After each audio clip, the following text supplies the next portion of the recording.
decisions. During proceedings today, Chauke's lawyer advocate Tembeka Ngcukaitobi questioned Batoyi on why she repeatedly mentioned Chauke in connection with state capture. Do you have any personal knowledge that Advocate Chauke was involved in state capture? I don't have any personal knowledge. Yes, all right. So then it was grossly irresponsible of you to mention state capture in the context of Advocate Chauke when you have no personal knowledge of his involvement in state capture. Should I comment on that? If you want to, I'm putting it to you that I will argue that you were attempting to poison the atmosphere when you had no evidence, but you mentioned state capture together with Mr. Chauke. As the ANC kicks off its National General Council, a small group of disgruntled staffers is picketing over the non-payment of salaries. The group, supported by trade union Nehau, says some ANC workers are still waiting for their November pay. They have staged their picket near the entrance of the Birchwood Hotel in Boksburg, where the ANC's 5th NGC is taking place. Thabiso Koba is there.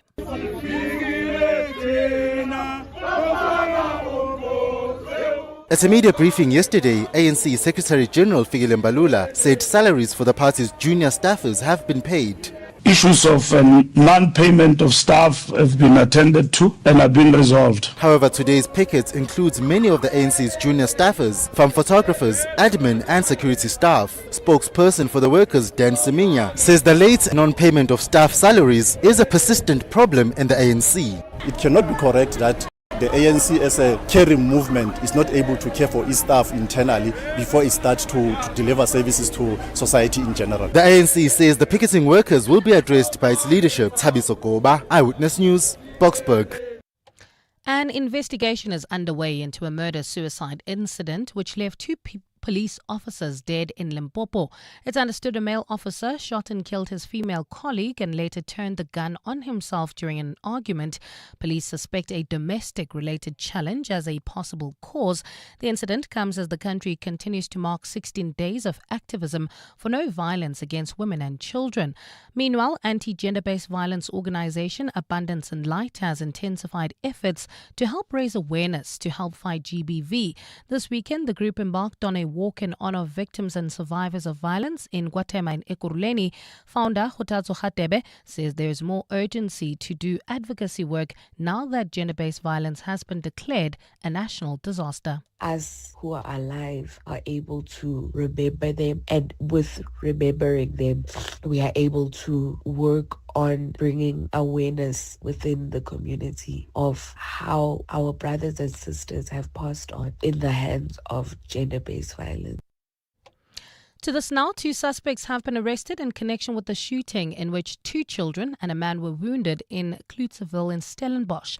The motive for last night's attack is not yet known, the police's Wesley Twig. Following a shooting incident on Sunday evening in which 2 children aged 4 and 7 and an adult male were shot and wounded, the station commander of Klootzeville SAPS instructed police members to work around the clock to bring the perpetrators to book. Twig says the officers used informer networks to source information and obtained witness statements in their hunt for the suspects. The members followed up all information they gathered on the whereabouts of the suspects, and their determination to bring the suspects to book were rewarded when they arrested them within 2 hours after the shooting incident occurred. The 2 suspects, aged 27 and 31, face charges of attempted murder. In the courts now, the Phala burglary trial has been postponed to next year. This after accused number 3, Ndilinasha Joseph, did not appear in the Mudimula Regional Court today after allegedly falling ill. Emanuela David and siblings Froliana and Ndilinasha Joseph are facing charges of housebreaking, theft and money laundering after they allegedly stole $580,000 from President Cyril Ramaphosa's Phala farm. The matter has been postponed to January the 13th. And a 74-year-old Dutchman who has been on death row in Indonesia for 17 years has been released from a Jakarta prison. He will be repatriated to the Netherlands on humanitarian grounds. Siegfried Metz was arrested and held behind bars for drug trafficking.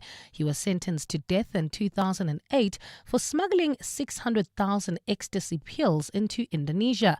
Indonesia has some of the world's toughest drug laws, but has moved to free several high-profile foreign detainees since last year. Gold is trading at $4,209.65 an ounce.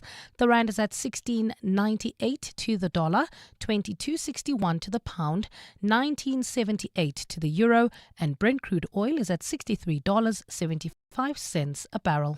Leaving the Pretoria CBD, there's still slow-moving traffic in the Hermanstad area. This is on Eskiam Pahlele between Van der Hof and the R80. Also, look out for those faulty traffic lights in Rand Park Ridge at Bayes Nordia and the N1. It's a partly cloudy afternoon in Gauteng with scattered showers and thundershowers expected.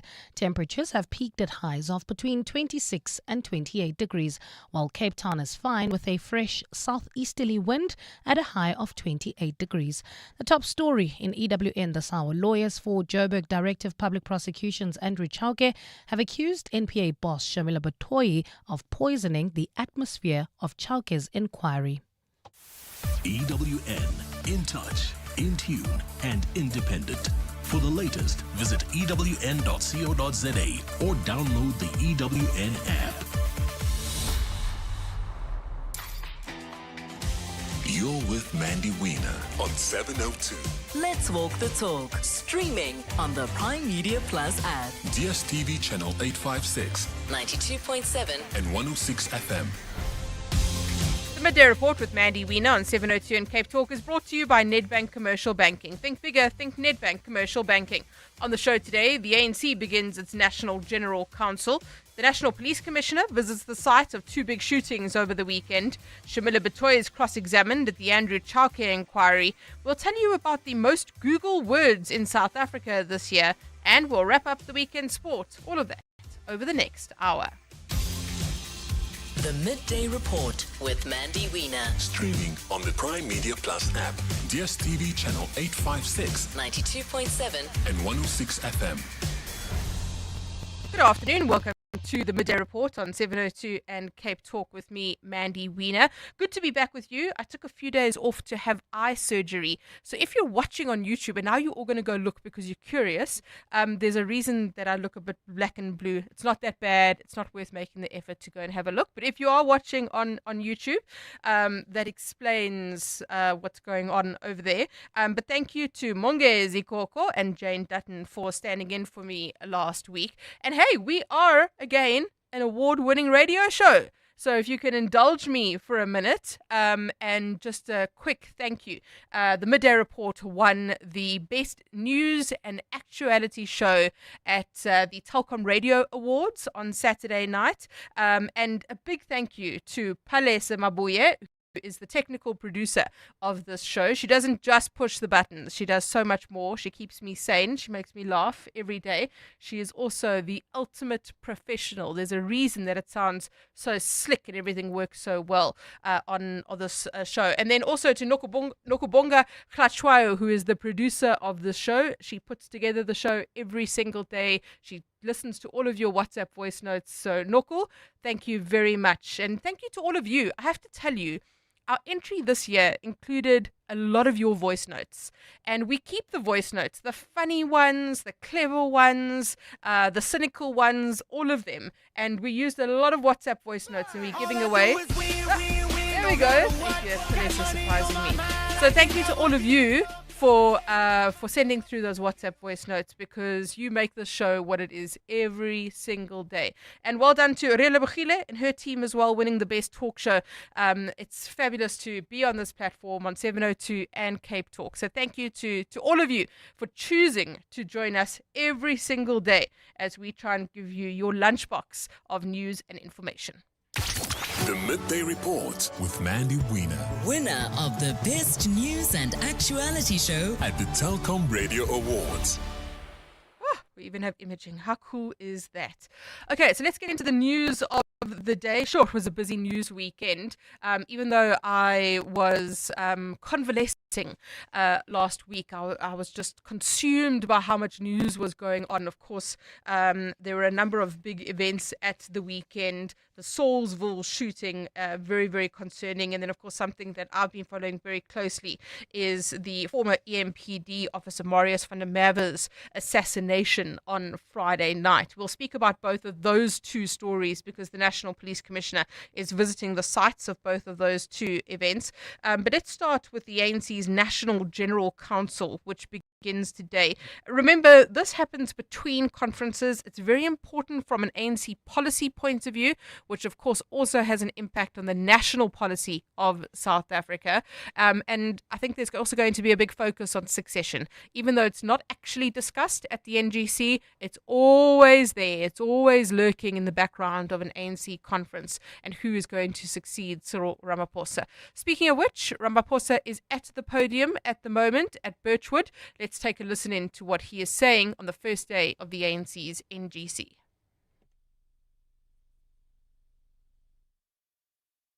Palesa, I've just told everybody how good you are and how slick the show is and how we never make mistakes and how wonderful you are, because we're an award-winning show and the first thing we do is make a mistake.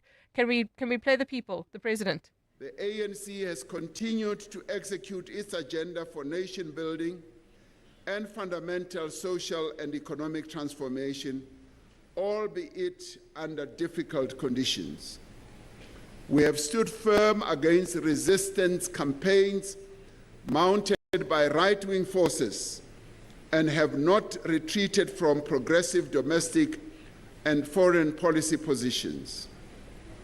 The 55th conference agreed that building an ethical and capable state is essential for economic transformation. A fundamental feature of such a state is a public service that is professional and competent. To this end, the National Framework for Professionalization of the Public Service was adopted by Cabinet in 2022. Recruitment and selection processes are being overhauled, along with performance management systems, competency-based assessments, and integrity tests are also being introduced, particularly tests that will be able to give us information about the integrity of those who should serve our people. One of the other key aspirations of the professionalization framework is the depoliticization of the public service. Those who work in all spheres of the state need to be insulated from undue political interference and vested interests as well. State capture provided a bitter lesson on the vulnerabilities of the public sector to interference by private business interests. Our conference resolved to strengthen local government by addressing political and administrative instability, improving service delivery, and strengthening accountability and financial sustainability as well. Many cities and towns across our country are failing to deliver basic services, creating serious challenges for the residents, for businesses, and for public facilities such as schools, clinics, and hospitals due to the lack of proper basic services delivery. Government has therefore initiated comprehensive reform of the local government system, including the review of the White Paper on Local Government and Local Government Fiscal Framework. President Cyril Ramaphosa speaking there in his capacity as the ANC president in a yellow ANC golf shirt on the first day of the NGC, the National General Council. Don't forget, of course, we're going into a local government election year, and hence the focus there on service delivery. Tabiso Goba, EWN reporter, is at Birchwood for us. Tabiso, good afternoon to you. Before we speak about what's going on the sidelines there, the president has been speaking. Panyaza Lesufi was speaking earlier. Give us a wrap of what we've been hearing. Good afternoon, Mandy. Well, as you know, Mandy, the ANC National General Council. It's not necessarily an elective conference where leaders are elected, but it's also not a policy conference where policy is adopted. It is a mid-year review in terms of the ANC's reviewing some of the resolutions that it took at the 55th National Elective Conference, which took place in 2022. And one of the things that President Cyril Ramaphosa has been speaking about, he's been speaking a lot about the shifting balances of power or forces of power and how that may need for the ANC to actually maybe recalibrate or re-examine some of its programs and policies. And I'll make an example, Mandy. The president spoke about how in 2022 at the elective conference, they adopted a resolution to increase the baskets of zero food rated items. Now, we do know that during the last budget process that the ANC did actually try to do this. However, because obviously of the fact that the ANC is no longer a majority party and it has to work within a GNU, that was actually not actually achieved by the ANC. So I think that's what President Cyril Ramaphosa was actually touching on in terms of saying that the balances of power have shifted both locally and internationally, and we may have to sort of re-examine some of those policies and resolutions that we took. But our president also spoke, Mandy, around the disease, something that he called a disease with the ANC. A very strong word from the president, saying that the biggest problem in the ANC is the implementation or lack of implementation of its policies. And as I said, he called it a disease and saying that the party actually needs to do better, especially those people who are deployed to government. And as you said, Mandy, a particular focus today is on local government. Now, on the sidelines, the ANC is dealing with some issues of its own, staff members having not been paid. I know Fikile Mbalula has been speaking about this. So there is a protest there. Tell us about that. Yes, as we know, there were reports a couple of days ago that there were some ANC members or ANC employees that were not paid. There was a media briefing yesterday where ANC Secretary General Fikile Mbalula said that matter had been resolved. However, Mandy, when we did come here today, there was a group of about 20 to 30 ANC staffers, some of them photographers, some of them who work in media, so who obviously interact with us as the media. You know, I recognize some of them were staging a picket just outside the Bushwood Hotel where the NGC is being held, saying that, you know, they haven't been paid and that this is not the first time this has happened. It is a consistent issue within the ANC where they probably get no payment or get paid very late. As we know, Mandy, we're going to the festive season and, you know, a lot of people are going home for Christmas and whatnot. So it's obviously not a very favorable position to actually not be paid at this stage. Now, we did speak to a spokesperson for the workers, Mr. Dan Semenya, and this is what he had to say regarding those comments by Mbalula that this matter has been resolved. We can't take responsibility of the comments that are made by the SG of the ANC. We will believe that it is based on the information that he has been briefed on, that you are not privy of the source of that information. But as it stands now, this matter of late payment of salaries is a recurrence from month to month. It's not a new thing now that salaries of November has not been paid. There is still a lot of workers and comrades who have not been paid even this month. So as to what information was given to the SG, will not take responsibility on the basis of what he has said. From your understanding, the workers that you represent as NEHAWU are still unpaid for November? Yes, there are still members that are still unpaid. On those ones picketing now, I can count to you about 5 that are not paid. It's a simple example that I give it to you. Myself also, I'm not paid, and the information that is given is that it's only political leadership, it's only senior managers that have been paid, and all these that I'm counting now are not part of senior membership or political leadership. My thanks to Tabiso Goba, EWN reporter, who's at the ANC NGC. So while the president speaks to the delegates there about service delivery and what needs to happen, he's spoken about NHI as well, access to electricity. There is this other issue of non-payment that is being dealt with on the sidelines. But let's get some more analysis on this now with Professor Susan Boyson, a political analyst who joins us now. Prof, good afternoon to you. Thank you very much for your time. I made the point earlier that the NGC is not about succession. It's generally about policy, but it's always lurking there in the background, isn't it? Indeed. Good afternoon, Mandy. Yes, there's a lot of emphasis. Even the opening prayer this morning, the person during the prayer for the ANC prayed that the leadership issues won't be in the foreground, but rather service to the people. But we know also from engaging with ordinary people, those issues really always close to the foreground, just below the surface. And when they're not directly discussed, it is very often by way of proxy issues.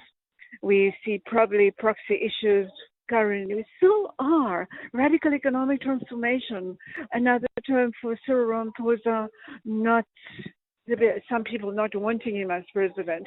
I think a very prominent proxy issue will be the alliance coalition partners in the government of national unity. That is a pretty clear division line. So yes, so even if not absolutely in the foreground, the history of ANC National General Councils has been over the years, Zuma's time, Kgalema Motante's almost candidacy, etc. It comes to the surface pretty easily, and it is definitely on people's minds. So essentially what the NGC is about is often about policy. It's an opportunity to reset for the ANC. It's going into a local government election very much bruised and battered from the national election last year. What are we looking for here? What are we watching over the next few days? There are so many policies that the ANC also acknowledges. Look good, sound good, and Cyril Ramaphosa in his ongoing address here has been emphasizing that implementation needs much more attention. But that is the story to a large extent of ANC and policymaking government. Pretty cool policies, but to get them to implementation, fruition, and to get them to apply to scale, to address, some measures may indeed provide health services or address poverty, provide supplementary income, but it's never been enough in order to address the scale of the problem close to it at any stage in ANC history. So that emphasis would be well served if the ANC can focus on that. Because also when we look at the policy documents, discussion documents the ANC has been putting together, there's a very solid understanding of the nature of the problems and the nature of the big problems of the time, poverty, inequality, etc., unemployment. They have changed slightly over the years, and the documents are very good at pinpointing those. And yet the documents remain very vague, generic as to what the solutions would be. So in many of these formulations, I really see a big time lag between what the problems are at this stage and what the solutions are that could be put in place to address that. And so I think this is an ongoing huge problem for the ANC. Prof, thank you so much. Professor Susan Boyson, political analyst who's at the NGC, giving us that analysis on the WhatsApp line. This is exactly what I don't understand. The ANC has money to have a meeting, but no money to pay their people. Just how does it work? They must have a really good deal with Birchwood, really. I've always been curious about that. And then lots of other messages coming through. Some that I cannot read, some saying congratulations, thank you for the nice ones, appreciate it. We are in for a big storm. PKTT must be reinstated. A reference there to what is happening. The ANC NGC is not the most important news of the day. That's debatable. I think that the other big story, of course, is one we will talk about shortly, and that is the National Police Commissioner going to Salisbury and Brakpan. We'll talk about that in a couple of minutes. Hi, Mandy, Jenny G. Congratulations on your award. I really hope that the Birchwood Hotel is a coin-operated company, that the money flows into the little machine before the machine creates the magic. Otherwise, I wonder if they'll get banned. Cheers. The Midday Report with Mandy Wiener on 702 and Cape Talk is brought to you by Nedbank Commercial Banking. See money differently.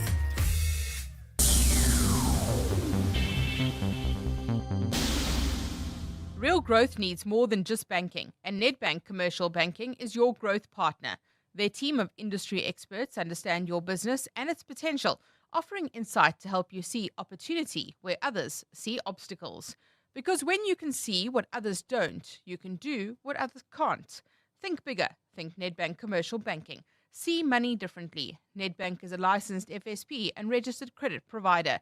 T's and C's apply. Mntanami, uthando has no return. Stay. Ubekezele. It's what makes you a woman. A home is built with patience and quiet. Thula. Don't answer back. Just keep the peace. That's what we were taught. When you see it, you see the line between love and nokubegezela. Abusive behavior should never be excused. Search Bright Sky SA and bring the signs of GBV into focus. Connecting for good.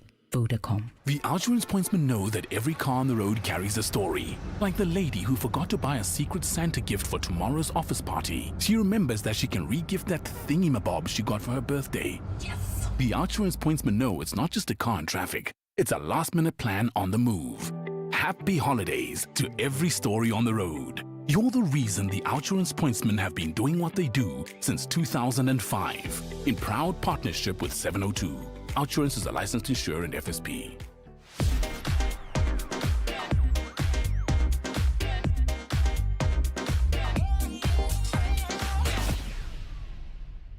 Selling your car? Don't change your festive plans. WeBuyCars will come to you and handle it in a flash.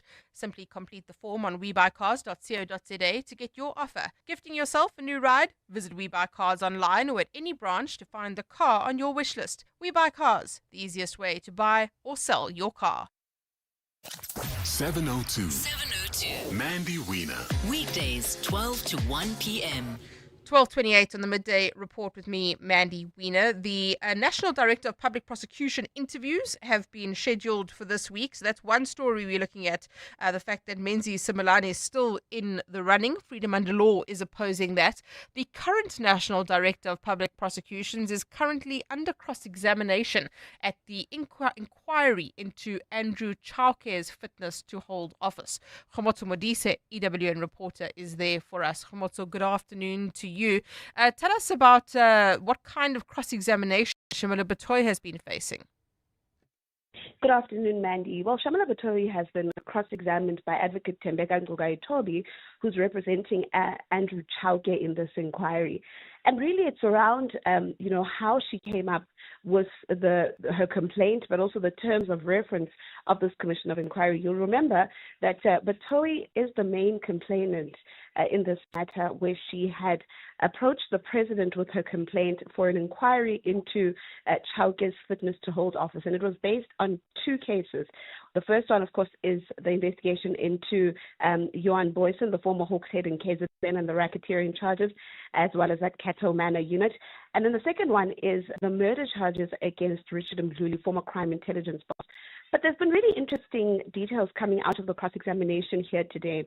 Number one, Batoy says that she hasn't had an opportunity, or she hadn't seen or familiarized herself with the terms of reference of this inquiry, which the commissioners really found to be concerning and rather surprising. The fact that she had written this complaint to the president, but now she says that the terms of reference that the president has come up with differ to what her complaint was about. And that's important because, she's been questioned and has been asked to link her allegations against Chauke to the terms of reference. And it's something that she's been struggling with quite a bit. And today she said that, she hadn't really familiarized herself with those terms of reference. But something else, Mandy, that I found to be truly surprising is that when Advocate Tembeka Ngcukaitobi asked Batoy about her decision to withdraw the racketeering charges against Johan Boyson, she said throughout her testimony that she'd received legal advice for this. And she'd said that she had put a panel together of prosecutors in the NPA, which informed her decision. But she's also said today that she had not even seen the docket before she made the decision to withdraw the racketeering charges. And the question is asked to her, how did you make the decision to withdraw the charges if you hadn't even familiarized yourself with the docket as the NDPP? And she simply says she didn't have to see the docket because she had advice from a panel that she'd appointed. Khomotso, thank you very much. Khomotso Modise, EWN reporter, following the cross-examination of the National Director of Public Prosecution, Shamila Batoy, at Andrew Chauke's inquiry into his fitness to hold office. 12:31, time for Eyewitness News headlines. Thanks, Mandy. Good afternoon. The National Consumer Commission has issued another vehicle recall, this time affecting the Jeep Wrangler vehicles and various Kia models. This after Stellantis South Africa informed the Commission that it is recalling 323 Jeep Wrangler vehicles. According to the supplier, the dust inside the clock spring could compromise airbag circuits. At the same time, Kia South Africa says it's recalling a total of 18,600 vehicles from 5 different models of the group. Lawyers for Joburg Director of Public Prosecutions Andrew Chauke have accused NPA boss Shamila Batoyi of poisoning the atmosphere of Chauke's inquiry by baselessly linking him to state capture. Batoyi is being cross-examined in the inquiry into Chauke's fitness to hold office as the main complainant. While the ANC says the shifting forces of power both locally and internationally mean it must re-examine its policies and how they can be implemented. The party is currently holding its 5th National General Council at the Birchwood Hotel in Boksburg. Those are the headlines. This EWN and more at 1 or as it happens. EWN Sport. Before we get into the sports bulletin and the traffic, I'd like to acknowledge Tolakele and Karabo to say thank you, because you're also part of this award-winning team. Thank you. Well done. Thank you. Well done, guys. Well done. Well done for bringing the vibes. The jokes. The jokes. The losses. The cute outfits. Making Karabo cry sometimes.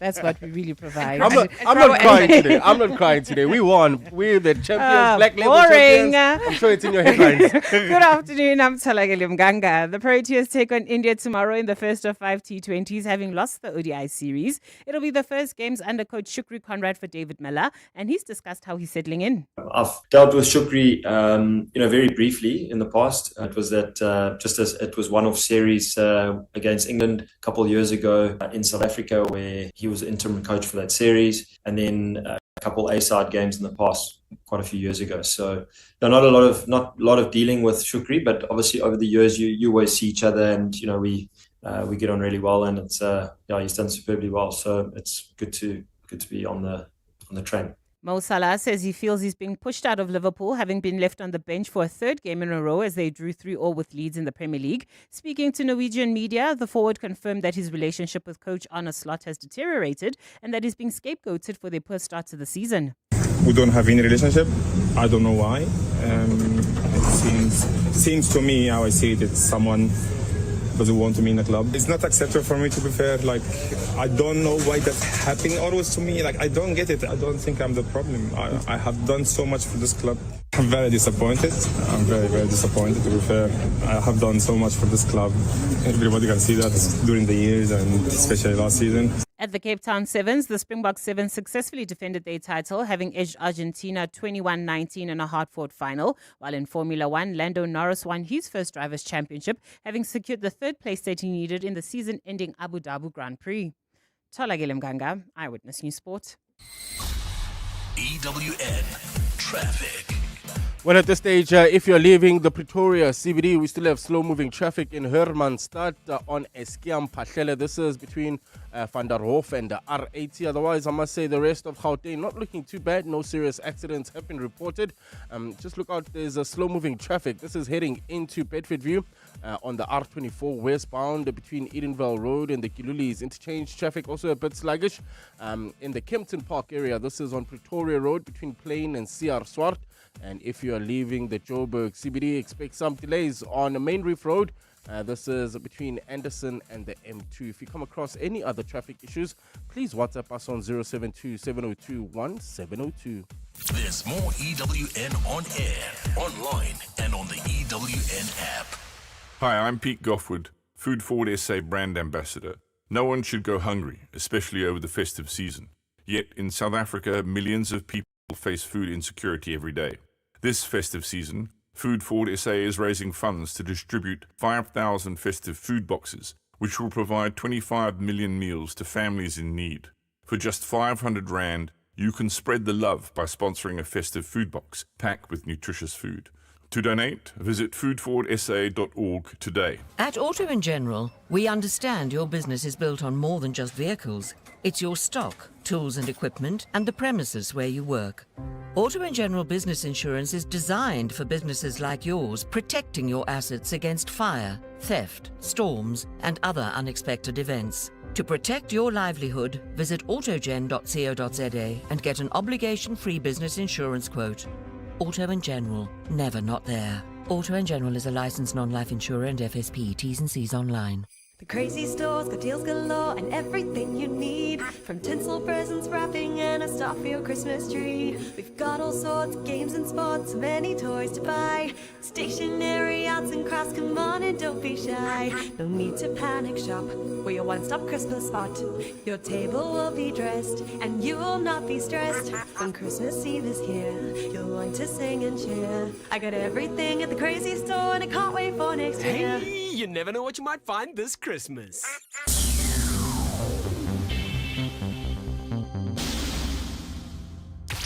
The Midday Report with Mandy Wiener. Winner of the Best News and Actuality Show at the Telkom Radio Awards. 12:37. Oh, I'm not used to that. I wasn't sure whether I should speak or not. But 12:37 on the Midday Report with me, Mandy Wiener, on 702 and Cape Talk. We'll speak about the National Police Commissioner's visit to Salisbury and to Brakpan coming up in a moment. That has actually been moved to 1 o'clock. It was supposed to happen at 12 o'clock. So it's been slightly delayed. If you have any thoughts on that, you're welcome to send me a WhatsApp voice note, 072 702 1702 072 567 1567. Lynn says, well done, Mandy and team. Always look forward to the Midday Report. Such a happy group of folk to listen to. We try. I mean, we deal with very serious stuff.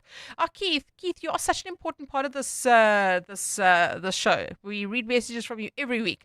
Congratulations to the Mandy Wiener Show. It's not the Mandy Wiener Show with winning the award. Now, some of the crew also know how it feels to win something, even if it's not the PSL, EPL, Champions League, or MTN trophy. Keith, you add such value. Thank you very much for all of those WhatsApp voice notes. The Midday Report with Mandy Wiener is brought to you by Nedbank Commercial Banking. See money differently. So as we gear up to the festive season, a big focus always on the roads and on the borders. The borders, of course, being managed in terms of who enters, who leaves, what they take with them. A big crackdown by the Border Management Authority, warning travellers to comply or else what? Let's find out. Dr. Mike Masiapato is the Border Management Authority Commissioner and joins us now. Dr. Masiapato, good afternoon to you. Thank you very much. Tell us about your plans ahead of the festive season. Thank you very much, Mandy, for this opportunity. Yes, indeed, we had unveiled our plan during yesterday's media briefing. So we are going to start the implementation of the plan from the 10th, which is on Wednesday. And that is on the basis that this coming weekend, we are going to start seeing the first level of people starting to exit the country after some of the companies would have closed. And then the next part of the peak is going to be during next week and ultimately the one towards Christmas. So on that basis, we are very much ready to administrate all the people that would like to exit the country during the exit leg, which will run in the upcoming 3 weekends.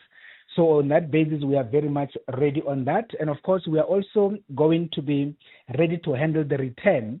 That is going to start from the 1st of January and is going to run for 3 weekends until the 15th of January when everybody will have returned back into the country. We've seen a big focus from the Border Management Authority, the Department of Home Affairs on technology, embracing technology, drones, all sorts of other digitization as well. Will this year be different in any way to previous years? Yes, indeed. Technology becomes one of the key enablers that we had fairly embraced as the Border Management Authority in terms of utilization in the management of the border environment. If you can think about the use of the drones, for instance, we are going to be using them during the exit leg. And the key issue that we're going to be using them on is on corridor management, particularly in terms of traffic movement towards the corridor, whether it's the N1 to Beitbridge, the N4 to Libombo, whether it's the N17 to Oshuk or whether it's the N8 to Maseru. So we are going to be using the drones for the purposes of managing the flow into the port, make sure that there is no chaos and all of that. It becomes a bit easier when you have some eye-bed view into the activity, and we are able to deal with those that will be malfunctioning on the environment. But more critically, we will also use the drones for the return leg when people are trying to enter the country illegally. Most of those will try to go into the borderline, into the vulnerable segments. We will identify them through the drones and be able to intercept and ultimately get them arrested and deported. But those that will be facilitating illegal migration, we then get them arrested and make sure that we charge them for aiding and abetting. In terms of the body cams, we have actually, the setup even here in head office is already ready for the purposes of seeing all the activities that the colleagues will be doing across the ports. We'll be able to hear the conversation they have with the travelers. We'll be able to see the activities, and that is also going to assist us in dealing with possible corrupt activities that might actually arise on the ground. What about accountability? I made a joke at the start that you're warning travelers or else what? What happens to people if they don't comply? No, remember, the issue of compliance, or non-compliance, it becomes a very unfortunate activity. For instance, if you arrive at OR Tambo and you want to leave with your child who happens to be 10 years old, and you are just carrying your own personal passport and that child's passport, what or else means is that you are not going to be allowed to leave the country with that child. Why? Because you need a document from the other parent confirming that that particular parent is aware that you are exiting the country with. And secondly, if the other parent is not there, maybe the other parent is deceased, you will need to come with a death certificate confirming that. If you are not the parent of the child, you are just an ordinary person that is exiting with that particular child, we'll need an affidavit from the parents, but also the correspondent confirming that they are aware you are exiting the country with their child. That is just a typical example of what or else means. It means if you are supposed to go for a holiday with your child, you will not be able to live with that child. And that is basically the implication. If you're entering the country, you don't have a visa, unfortunately, you will have to be returned. If you're trying to enter the country, you are coming from a yellow fever infested country, you don't have a yellow fever certificate, vaccination proof, you will not be allowed into the country. If you are moving with the mortal remains, for instance, you need a cross-border permit issued by the Department of Health for us to release the body, for you to be able to go bury the body. If not, all those things will not happen. That is what or else means, Mandy. Dr. Mike Masiapato, BMA Commissioner, thank you very much for your time. Or else, there you have it, cracking down on border management compliance heading into the festive season. 7:02. The Midday Report with Mandy Wiener. Let's walk the talk. Breaking news in the past hour, a recall of Kia and Jeep vehicles announced by the National Consumer Commission. Let's find out more about that. I'm sure you're interested if you drive one of those cars. Prudence Moelwa is the head of the Division for Compliance and Investigations at the National Consumer Commission. Prudence, good afternoon to you. Take us through which cars specifically are part of the recall. Good afternoon to your listeners. Thank you, Mandy. We've received the recall notifications. I think these are the latest. The Stellantis Wrangler informed us that they are recalling about 332 Jeep Wranglers because of the dust that is inside the clock spring that will compromise the airbag functioning. So it might present as elimination of the airbag on the airbag backlight, and also, the non-deployment of the driver's airbag. So this will concern vehicles that were sold nationally from 2016. And another one that is also, the big one, is the one that we got from Kia that talks to about 18,600 vehicles. That talks to the Kia Sportage, Kia Sorento, Kia Optima, and Cerato and Soul models. The problem there is the ABS fuse. The problem with the ABS fuse may, increase the vehicle stopping distance to a standstill, which means that the braking system is affected by this. And this involves vehicles that were made available from 2009 to 2015. So if somebody is listening to this and you've just identified one of their vehicles, what should they do? Yes, they should call their nearest dealerships. Preferably where they bought it, but if not, I think all the accredited dealerships of both Jeep or Stellantis Wrangler and Kia would be able to assist. So they would have to then book the vehicles in the way they would book in a vehicle for service, for example. And it doesn't just concern the vehicles that are still under warranty. I think all the vehicles that are affected, as you can tell from the Kia, are vehicles from 2009, and presumably those vehicles would be out of warranty. So you take in your vehicle, you call in to book an appointment, you take it in, they repair the vehicle for free, and then you'll be well on your way. Thanks. Prudence, thank you very much for that. Prudence Moeluwa is the head of Division for Complaints and Investigations at the National Consumer Commission, telling us there about that recall for Jeep and Kia vehicles. It's been a long year of, I hope this email finds you well. One long year of loop backs, circle backs, going back to the drawing board, touching base, pushing the envelope, taking things offline and thinking outside the box. Thank goodness AV's 4 for 3 is here. For vacays, bakeys, imicimbi, nemikiti and weddings. If you book a car for a minimum of 4 days, you'll only pay for 3. Plus, if it's a Group A car, you get upgraded to a stylish Group B car so you can really get into the vibe. Visit avis.co.za for bookings. Terms and conditions apply. At Checkers, we do more so you get extra this Christmas with festive savings like Dairy Made Country Fresh ice cream, 1.8 litres for $54.99, and Parmalat cheddar or Gouda cheese, 850 grams for $109.99. Plus, stand a chance to win your share of 7 million rand in prizes. Simply buy any 3 qualifying products and swipe your extra savings card to enter. Valid until Sunday at Checkers, Checkers Hyper, or shop on 6060. T&Cs apply. The Outsurance pointsmen know that every car on the road carries a story. Like the man who's flown 12 hours to surprise his family for the holidays. Will they recognize him without the beard?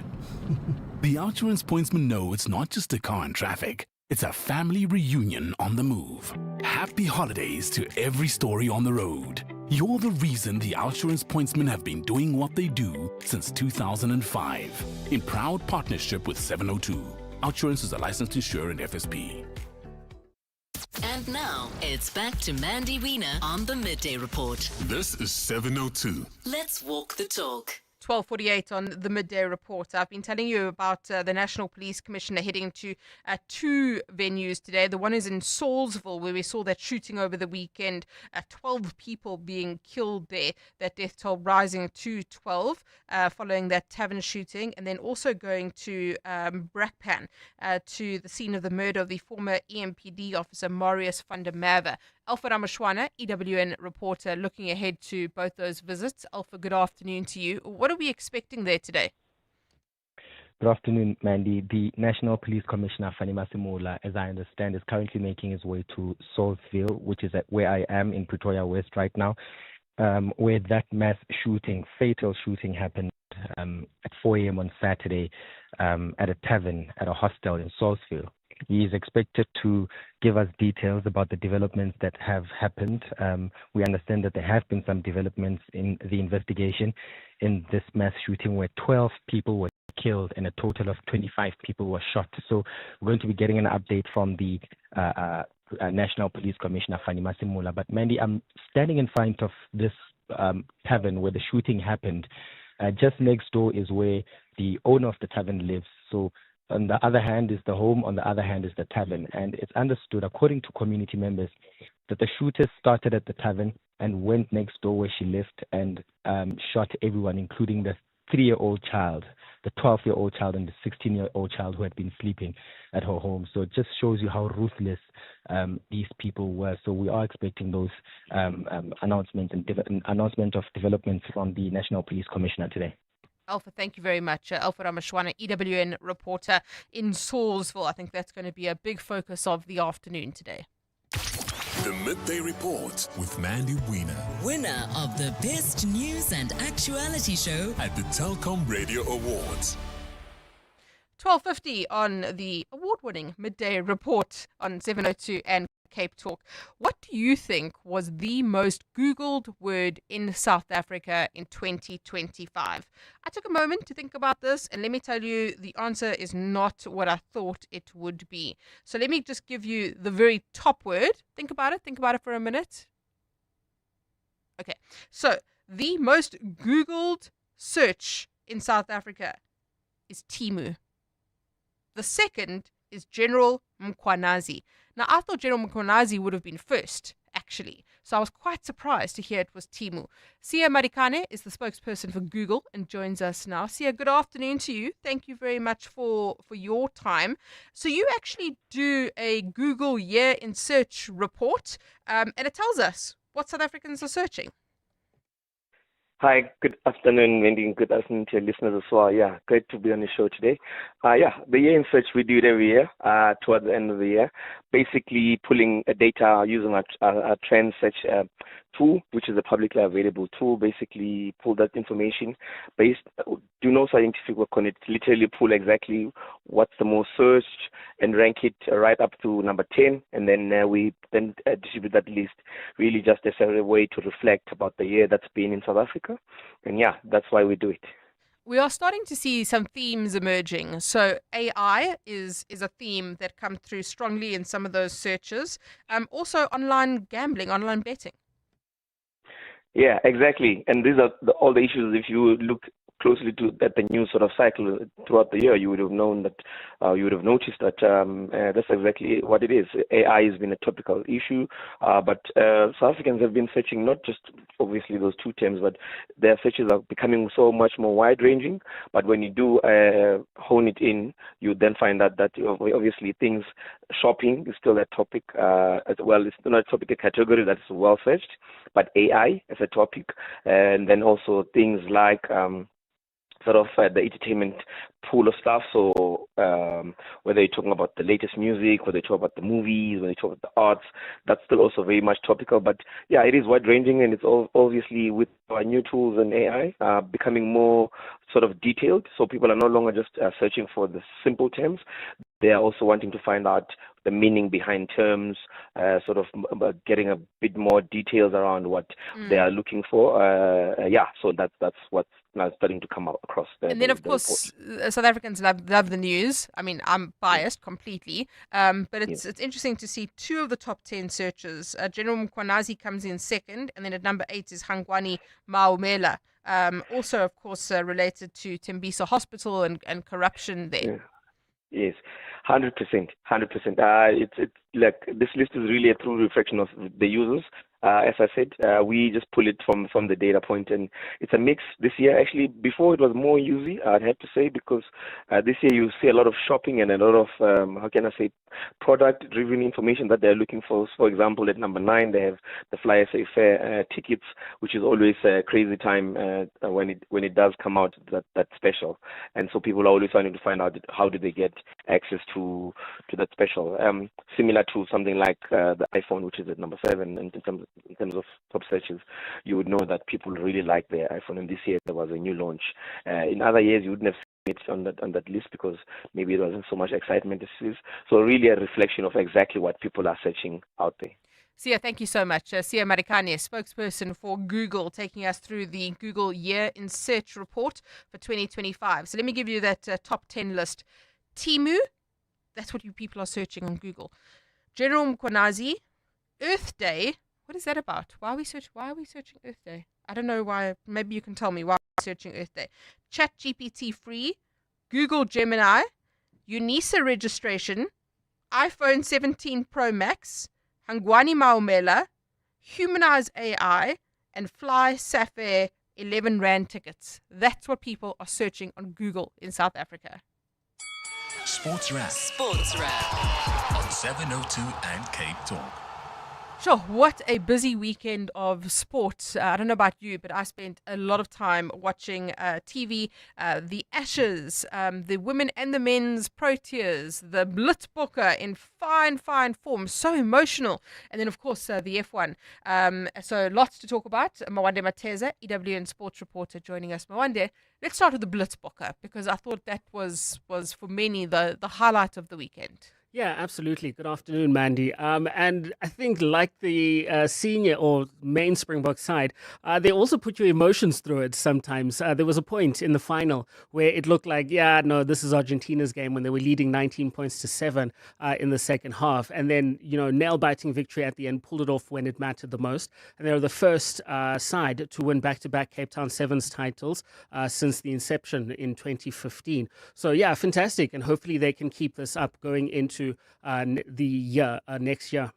And then, of course, more silverware for Pirates. Yeah, 100%. I think everybody pretty much expected Pirates to walk that Carling Cup final. And it turned out to be a little more difficult than a lot of people anticipated. Also remembering that Maromo Gallants actually beat Pirates in their second game, I think it was, in the Betway Premiership season back in August with a smash and grab 2-1 victory at the end there. But in the end, I think it looked like both teams were a little bit lethargic, a little bit tired, and probably conserving or playing within themselves quite a lot. But in the end, the Buccaneers did what they did best over the last couple of years, and that's winning trophies and also making it count when it matters the most. And yeah, very well done to Orlando Pirates and their fans. Yeah, thank you very much. Listen, I'm a happy fan. McLaren, Lando Norris. I mean, it's 17 years since the last time that McLaren won a drivers' championship. Pirates. Yeah, I'm also. happy. First time, since 1998 that they won both the Constructors and the Drivers' Championship all together at the same time, in the same season, I mean. I was a little bit nervous. I felt like leading up to the week, something was going to go wrong. It just had the script also with everything else that has gone on in this chaotic season. But in the end, Lando Norris held his nerve, and I think he has to be commended because a lot of people, myself included, always thought that he was probably the more fragile mentally of the two drivers between himself and Oscar Piastri. Everybody was praising Oscar Piastri for the ice in his veins, they used to call it. But in the end, Lando Norris fully deserves winning the championship. Far and out, the most consistent of the drivers throughout the season. He makes glaring errors, but when he's good on his day, I think he's very good and in the end deserves the title. I just hope we see Lewis Hamilton next year, coming back. Ferrari do something. I would really like that. As many competitive teams at the top as is possible, because the McLaren dominance, cool, but sometimes it made for unwatchable racing. So hopefully, with the new rules, everything in 2026, things will change and we'll have a lot more competitive teams. What do you make of Mo Salah's comments? Interesting. From what he said, I don't think both of them can coexist at Liverpool anymore. I don't think that an apology brushes everything under the bridge. I think that I think it could be possible that Mo Salah is angling for a way out of Liverpool with the comments that he made about Arne Slot. I think he would have waited until after AFCON, no? Yeah, it sort of smacks of the situation with Cristiano Ronaldo a couple of years ago at Manchester United. Yeah. He said similar things just before the World Cup, and that made his move or paved the way for his move later. So I do think that Mo Salah is probably on his way out. I love your predictions, my best. Did you watch the Ashes? Yeah, absolutely crazy. Look, baseball needs to evolve or it's dead. Jeez, you're bringing it all today. No, hey? 100%. Okay. It's so frustrating watching the English players because it's not that the Australian bowlers are that good. I mean, they're missing their best two bowlers. But England give away their wickets so cheaply. Yeah, outstanding. Yeah, but Michael Neser and Scott Boland aren't Pat Cummins and Josh Hazelwood. I think England give away their wickets so cheaply and they aren't able to bat for long periods. I mean, the Australian tail could. There's no reason why the England top order couldn't. So it's really disappointing how they've gone about their business. But well done to Australia. And I'm crossing my fingers now for a 5-0. I mean, I'd like to watch a few more days of that would be Ashes. nice too, yeah. I could do a 1-hour show just talking to you about the sport that happened this weekend. Mwande, thank you so much. The Midday Report. Well, thank you very much for all of the messages, all the congratulatory messages that you've sent through. Thank you so much for joining us and choosing to join us every day for what we hope is appointment listening. The Midday Report with Mandy Wiener on 702 and Cape Talk was brought to you by Nedbank Commercial Banking. Think bigger, think Nedbank Commercial Banking. And this Eyewitness News is brought to you by Vouch. Hassle-free insurance is possible with your Vouch advisor. Vouch SA is an authorized financial services provider. T's and C's apply. It's 1 o'clock.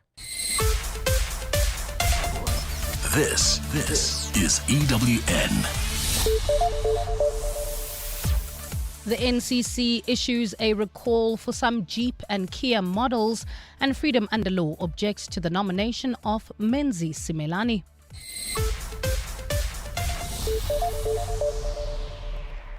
Good afternoon, I'm Bali Dlamini. The National Consumer Commission has issued another vehicle recall, this time affecting the Jeep Wrangler vehicles and various Kia models. This after Stellantis and various Kia models. This